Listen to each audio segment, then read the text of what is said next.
You're tuned in to the HR Bandit podcast, your one-way ticket to the latest and craziest in the world of work. In partnership with Timber Media, podcaster for India Inc. is sponsored by Adrenaline E-Systems Limited. Hey, this is Ankita. And this is Apoorva. And you are tuned in to HR Bandit. This is the podcast where we discuss the latest from the world of work. If you're new here, I am so glad you're joining us for what can only be referred to as our best one yet. If you're returning, you know the drill. Big hugs out to you. You know we love you.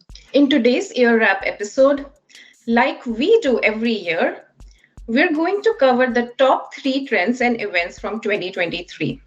To start with, no surprises here, it's AI.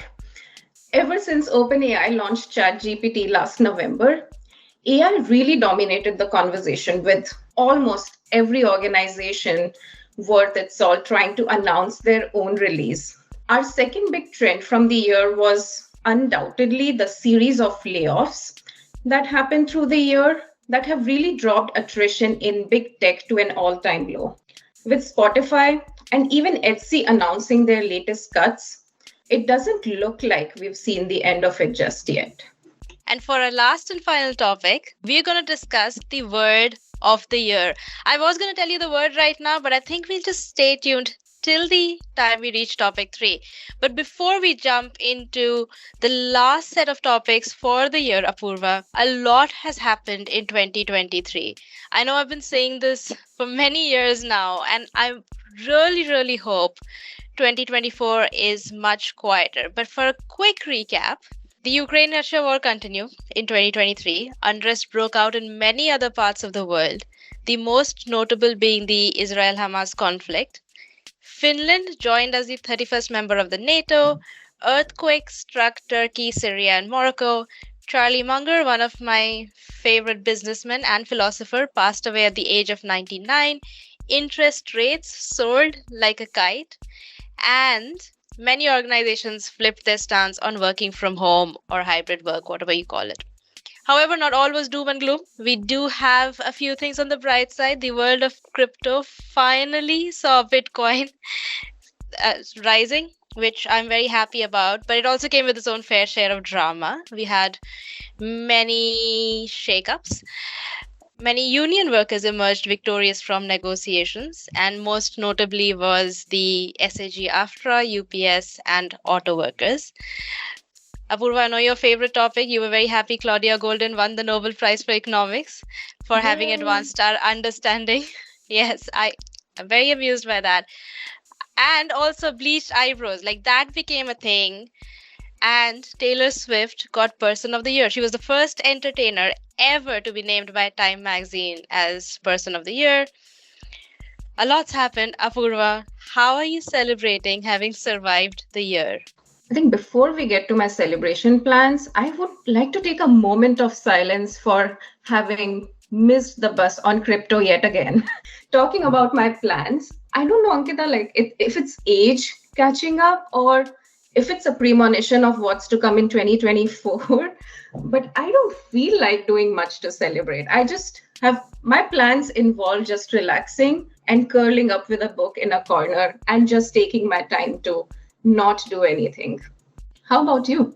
I'm not going to say it's age, Apoorva, because then I'd also have to admit in being old. But my plans are pretty similar. I do not plan to do anything Instagram worthy, except maybe like I'm going to try really hard to have one party before New Year that I last at for later than 10 p.m.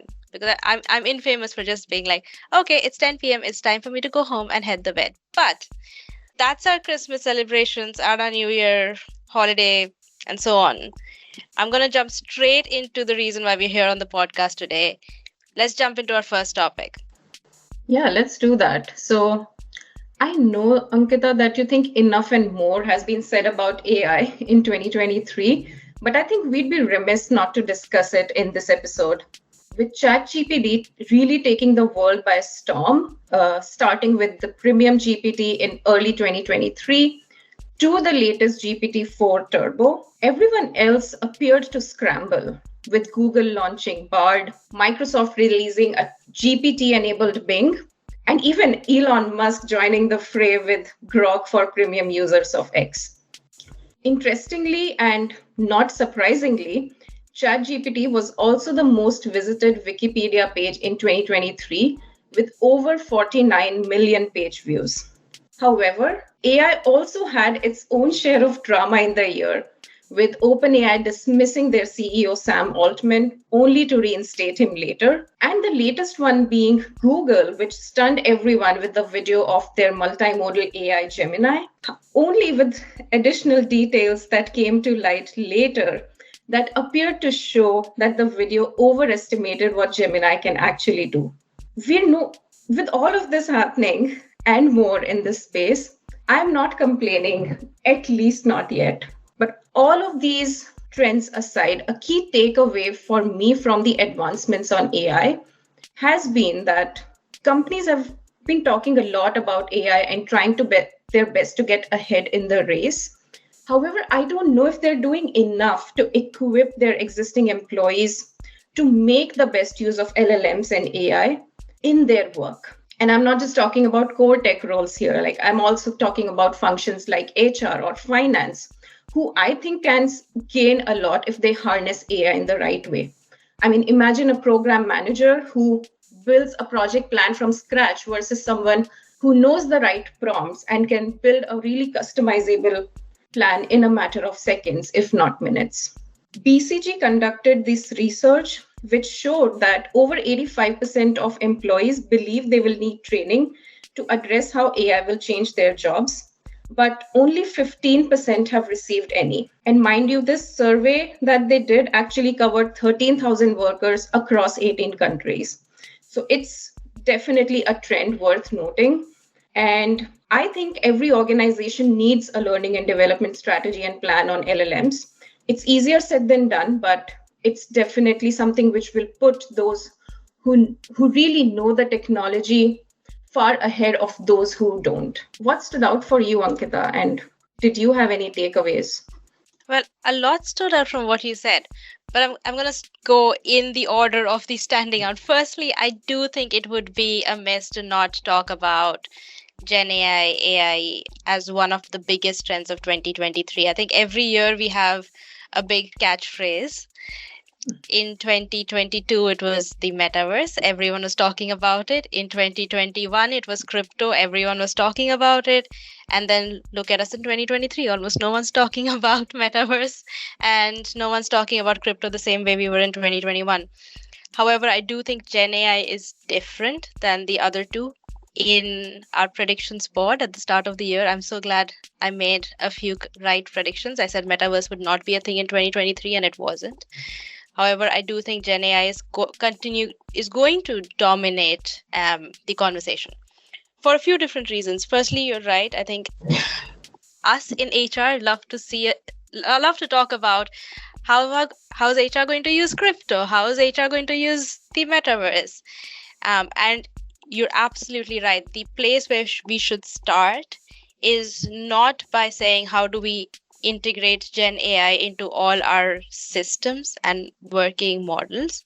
I think it is how do we equip our employee base to actually learn what Gen AI is, what LLM is.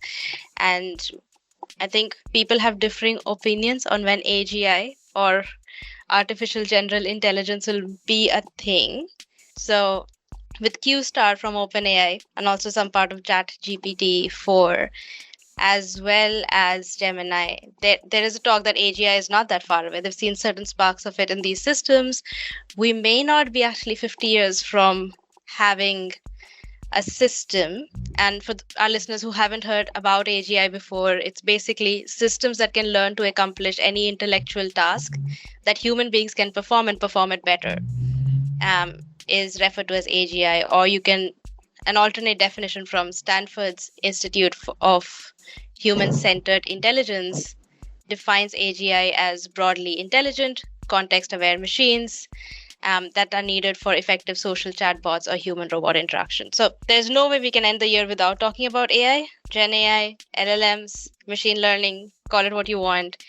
And I think the first thing HR teams around the world need to do is figure out how to upskill people to understand what it is and then how to use it. And then we can figure how do we put it into our systems. I agree there. And, I also think things in this world, in the world of AI, change by the day, if not by the hour. So it's not easy, right? Like, how do you teach something that's so ephemeral, like just keeps changing constantly to such a wide group of people? So it does have its own share of challenges, but I think that's where the fun and innovation comes from. Yes, exactly like the time when computers were first introduced to the world. I'm so glad you and I were probably still toddlers or learning how to walk when that happened. I'm going to get us into our second topic of the day. Now, at the start of the year, again, I'm going to refer to a predictions episode. If you haven't heard that, please go back and listen. In that episode, I said 2023 would be a year we learn to live in a world of decreased job security. Now, part of me was really hoping that I'd be wrong, but with Spotify and Etsy's recent announcement, it looks like layoffs aren't a thing of the past. Now, again, bandits, all the links will be in the show note. One of the links is of TechCrunch. Now, if they are to be believed, the tech industry laid off over 240,000 employees in 2023. Google, Microsoft, Zoom, Meta were some of the offenders, and it has had a direct correlation on the number of job switches in the industry. People were naturally more hesitant to leave their current job. They were a little more cautious, and I cannot list the number of times I've heard people say it's better to have a job than not have a job right now. And we've heard a lot about optimization, frugality, doing more with less, restructures, gutting of innovative projects. And that's become normal. And what's happened is morale's plummeted. And I really, really hope that we don't see the extent that we saw it in 2023, in 2024. Yeah, and just to put these layoff numbers into perspective, again, this data is sourced from layoff.fyi, which crowdsources this information.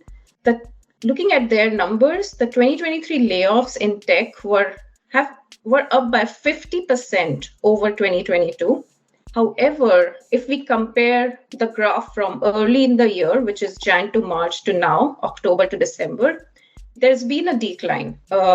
The numbers stand 18K from October to December 13, compared to a whopping 167K from Jan to March. And it hasn't just been big tech alone this year. Even startups saw its share of layoffs. And reasons there being like with rising interest rates, investors are being a lot more cautious as to where they are putting their money. With Gen AI and LLMs becoming the focus, a lot of startup funding has also diverted to startups that are really focused on these areas.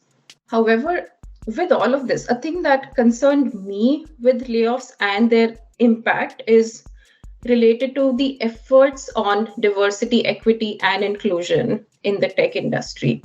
Again, going back to an analysis that layoffs.fyi did from October 22 to June 23, they found that about 55% of laid off workers were male. But if we look at industry statistics, that does put the share of male employees in tech at a much higher level than that. So I just worry if a lot of work that was done in the space of DEI has been undone between 2022 and 2023 with all these reductions. And it's not just about layoffs. We are also at a time where everyone's being frugal, like you said, Ankita. And a lot of things that are being done in the space of DEI require investments, and organizations are really being more cautious as to where they are putting their money. So I would really want to watch this space more in 2024 and what happens. But I know this is also a topic that you have explored a lot more than I have. So were there any trends that worried you in this space from the year? I haven't looked at it from a DEI perspective, which is interesting now that you mention it, because maybe it had, like, I have seen innumerable articles saying that DEI divisions across the world were laid off, right? Like, they were the first to go along with our talent acquisition partners.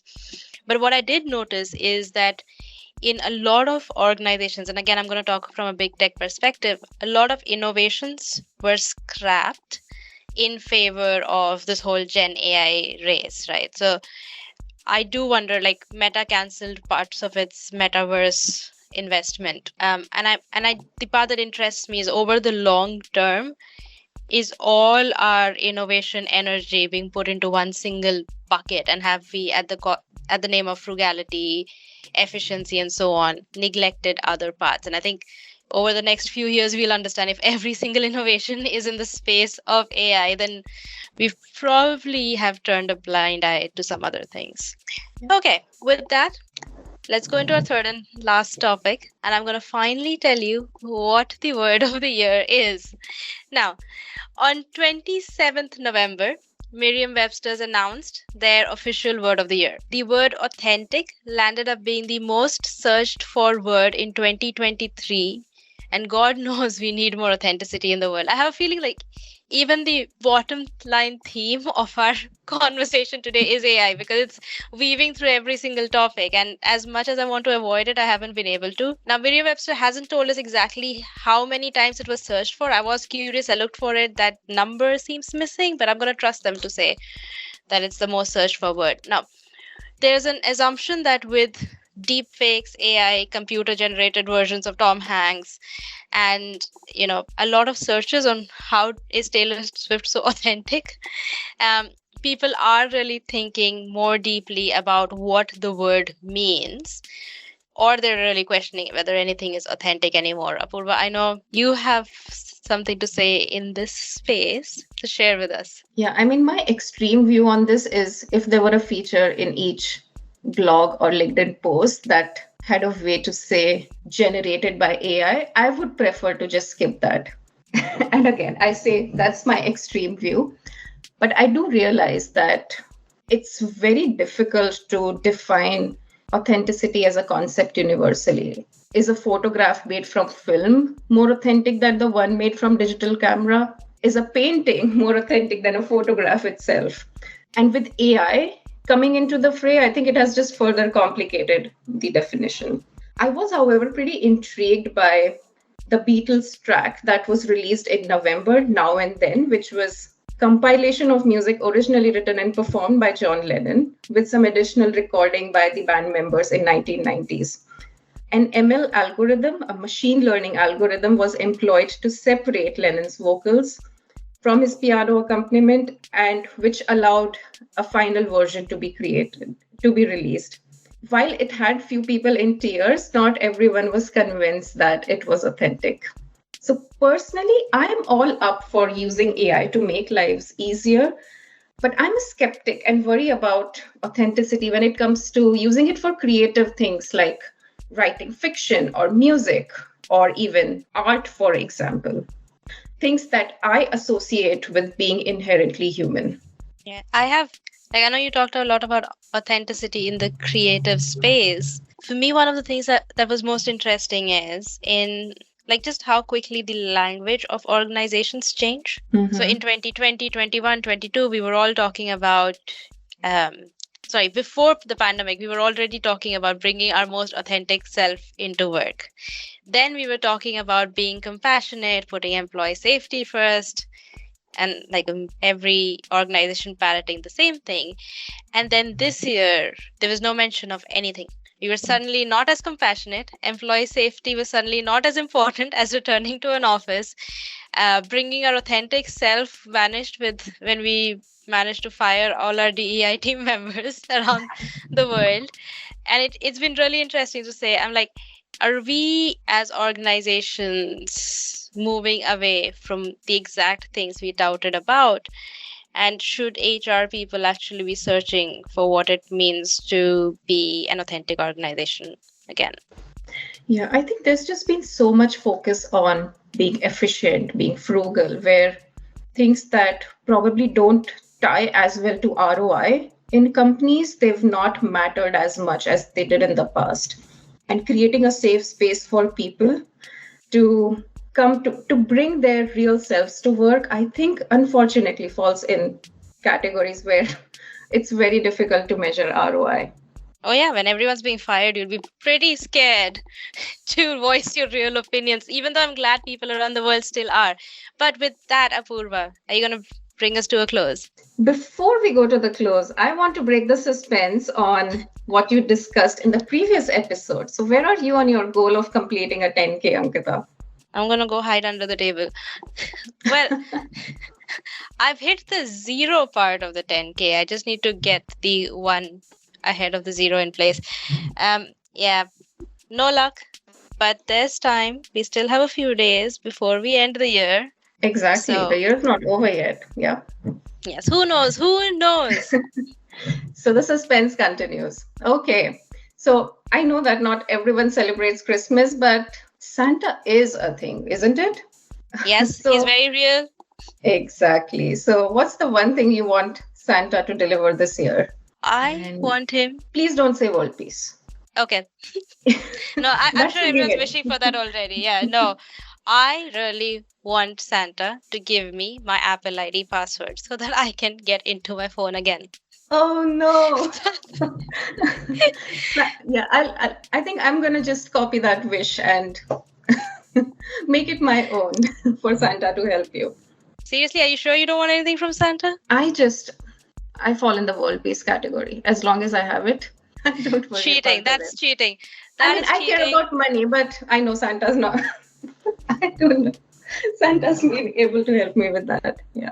All right. So on that note, after this fun episode to wrap the year, on behalf of NHRDN and Ankita, this is Apoorva, and we are out.